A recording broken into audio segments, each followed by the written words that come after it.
One of my biggest dreams that I want to go to is Omaha Beach and Utah Beach. Been there. And it's That's what I worth was- going. That's what I was just going to ask you. What did you feel? What did you experience when you went to those sites? DDay. I bawled. I just bawled. The first time I went to the cemetery there, I was just walking through the headstones, and all of a sudden, without any warning, right in the middle of the day, the Star-Spangled Banner started to play.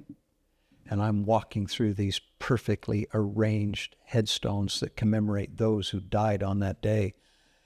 And that anthem started to play, and I just started to bawl.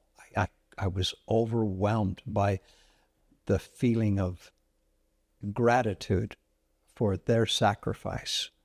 And I know enough about that war to know that none of those boys wanted to be there.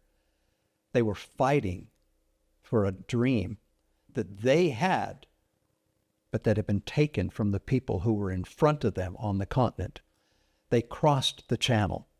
They didn't want to do it. They knew what was waiting for them. But on the other side of the channel, on the continent of Europe, the Germans had taken, the Nazis and their allies had taken away the right of self-governance from people all the way from Amsterdam to Germany, clear to Russia. And those boys came ashore to fight and die so that those people could have the right to choose who they would be.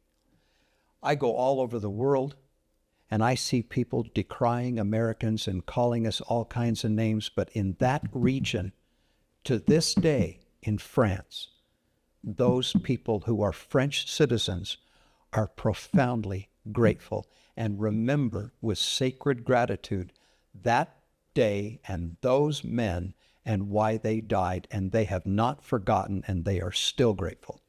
When the rest of them hate us, they don't.